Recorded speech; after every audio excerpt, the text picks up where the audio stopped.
Bonsoir à tous, je suis ravie de vous retrouver en ce mardi 30 septembre pour votre journal sur TV Vendée. Parmi les titres développés ce soir, direction Fontenay-le-Comte pour découvrir la matériothèque.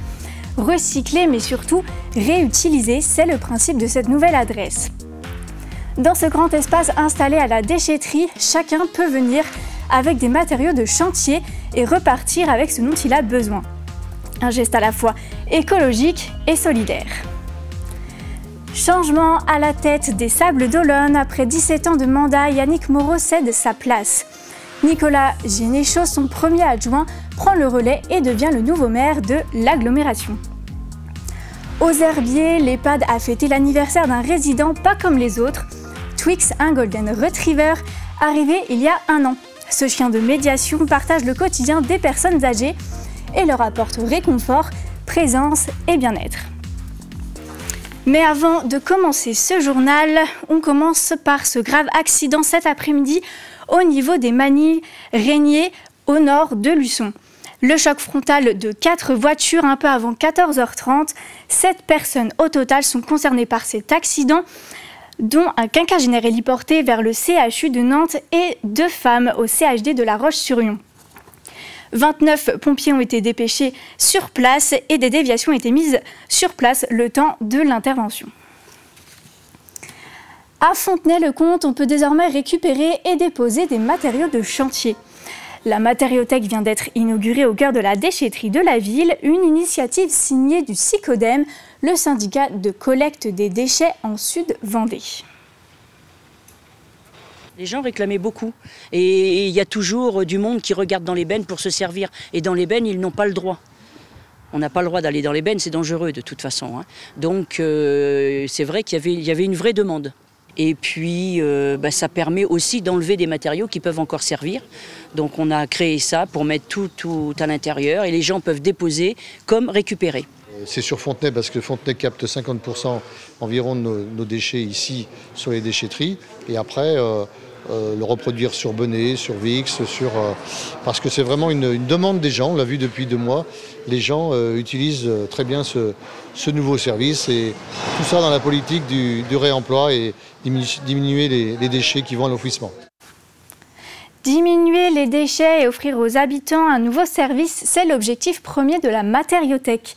Désormais, on ne jette plus, on recycle.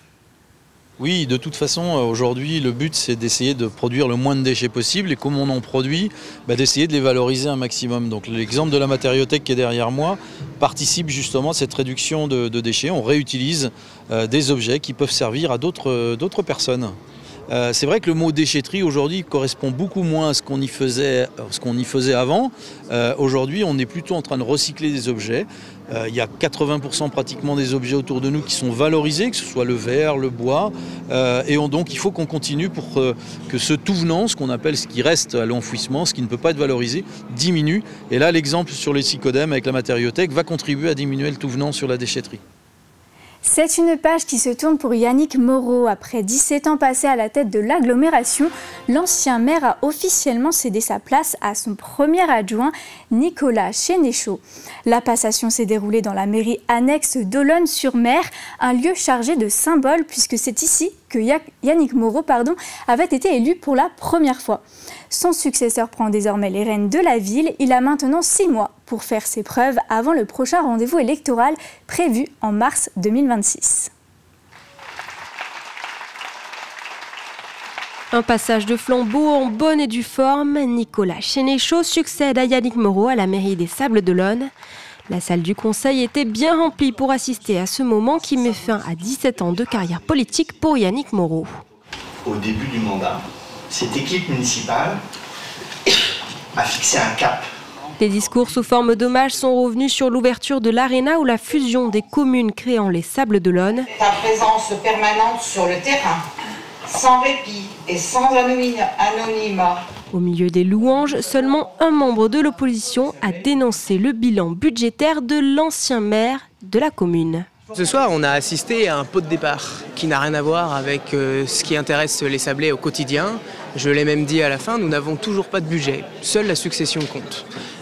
Dans un pays qui est en proie au doute, et notamment sur le sujet des finances, nous avons aussi des doutes aussi localement. Et je crois qu'il est important non seulement d'avoir un budget, mais de vite remettre pour le coup de l'ordre dans les finances. Le maire fraîchement élu a désormais 6 mois de campagne jusqu'aux élections municipales pour convaincre l'opposition. Le Sablé compte sur ses 12 ans d'expérience en tant qu'adjoint pour endosser son nouveau rôle à la tête d'une commune de 50 000 habitants. Donc je l'aborde avec sérieux, avec du travail.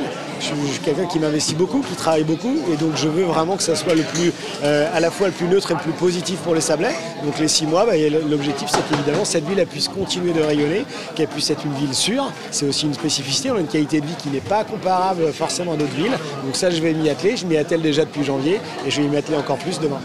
Nicolas Sénéchault soumettra à nouveau son mandat au vote des électeurs. Ce sera lors du scrutin municipal des 15 et 22 mars 2026. 5 commerces, 3 services et 10 logements, le centre-bourg de Mouilleron-Saint-Germain a fait peau neuve. Vendredi, l'inauguration a rassemblé habitants et élus venus découvrir ce projet ambitieux, lancé il y a plusieurs années. Pour le maire Valentin Josse, qui achève sa carrière politique, c'est une façon de tourner la page avec le sentiment du devoir accompli. C'est un projet qui a duré sur 2 mandats et qui a vu son aboutissement pour un enjeu majeur, revitaliser notre cœur de bourg. Alors après effectivement 17 ans de mandat municipal, dont 12 comme maire, c'est effectivement l'achèvement d'un grand cycle. À la fois un travail collectif où on a eu beaucoup de grands projets structurants. Celui-ci est pour moi le dernier, mais je souhaitais vraiment pouvoir achever celui-là avec l'ensemble de mes équipes et puis aussi les personnels techniques et administratifs. C'est toujours très émouvant de voir d'abord partir ses amis. Valentin Josse est un ami depuis de longue date. Et pour lui, je suis très heureuse parce qu'il l'a dit, la boucle est bouclée. C'est un projet qu'il avait mené, c'est un projet de mandat. Refaire la ville sur la ville, recréer un cœur de ville, c'est évidemment ce qui nous anime toujours en tant que maire. Et je suis très heureuse pour lui que c'est par ce beau projet qu'il termine cet engagement municipal. Valentin Josse, qui achevait aujourd'hui son mandat en tant que maire à partir de demain 1er octobre, sa démission sera officiellement effective. Twix est la vedette de l'EHPAD à la Clairefontaine aux Herbiers.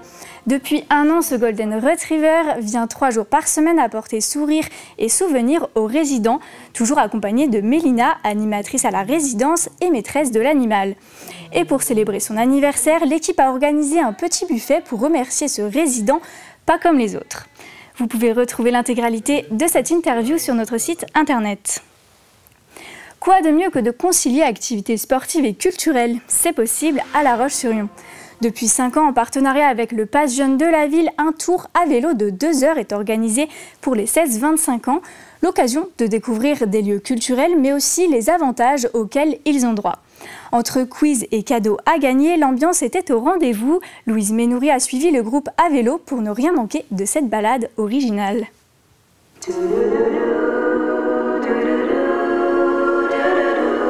Le Concorde, le Quai M, le théâtre ou encore le Grand R, c'est muni de gilets jaunes et de vélos qu'une dizaine de jeunes sont partis à la découverte de ces lieux à la tombée de la nuit. C'est vraiment de la découverte flash des lieux culturels. C'est-à-dire qu'on arrive à vélo, on sait où ça se situe, on se rend compte qu'il y a 2, 3, 5 minutes entre les différents lieux. On s'arrête au Concorde. Le Concorde nous explique, voilà ici, le cinéma, voilà ce qu'on propose. Les événements, ça va être ça. L'actualité, c'est ça. Je vous invite à venir. Et puis dans le Pass Jeune, vous avez cette proposition-là. Et puis il y a un petit jeu qu'on propose avec des lots à gagner, des lots à chaque fois qui sont proposés par les lieux culturels eux-mêmes. Bienvenue au musée de La Roche-sur-Yon. Je ne sais pas si c'est un endroit que, tiens, par curiosité, est-ce qu'il y en a qui sont déjà venus ici? Un événement à la portée culturelle, mais aussi écologique. La ville s'est équipée au cours des dernières années de pistes cyclables et pour nous c'est très bien d'en faire la promotion et d'inviter les jeunes à se déplacer à vélo. Pour ceux qui n'en ont pas, on en met à disposition grâce au réseau Impulsion, le réseau de transport lyonnais. Pour Éléonore, étudiante depuis 3 ans à La Roche-sur-Yon, c'était surtout l'occasion de faire des rencontres. L'aspect de tranche d'âge que j'évoquais tout à l'heure, c'était vraiment quelque chose qui m'a encouragée à venir, tout simplement parce que je me suis dit que j'allais être entourée de personnes entre guillemets, qui me ressemblent et avec qui on peut partager son intérêt, faire de nouvelles connaissances. Et la preuve en est, on a fait de très belles connaissances, c'est très sympa. En fait, la ville en elle-même, je la connaissais déjà, les lieux cultes et culturels évidemment également. Par contre, effectivement, je souhaitais connaître un petit peu plus les programmations qu'il pouvait y avoir et partager un bon moment avec d'autres jeunes. La prochaine édition de cette balade à vélo est prévue pour septembre 2026. Attention, gros changement pour votre logement et votre budget. MaPrimeRénov' réouvre le 30 septembre, mais uniquement pour les passoires thermiques et avec les aides réduites. Les APL, elles, augmentent de 1,04% dès le 1er octobre. Côté mobilité, le bonus écologique grimpe de 1 000 € et le leasing social ouvre. Mais seulement 50 000 véhicules seront disponibles. Et pour votre virement bancaire, à partir du 9 octobre, le nom du bénéficiaire devra impérativement correspondre à l'IBAN pour éviter toute erreur. Regardons à présent la météo de demain. Le soleil dominera largement le ciel vendéen avec quelques nuages en début de journée. Les températures seront fraîches au matin, autour de 9 degrés, puis se réchaufferont au cours de la journée. Profitez-en pour sortir ou faire un tour, le soleil sera votre allié. C'est maintenant la fin de ce journal. Merci à tous de l'avoir suivi. Rendez-vous demain dès 7h pour la matinale avec Florent Wozniak, qui sera accompagné de Sarah Huette, procureure de la République, et d'Émilie Reynaud, présidente du tribunal judiciaire de La Roche-sur-Yon. Ils évoqueront ensemble la nuit du droit. D'ici là, passez une très bonne soirée.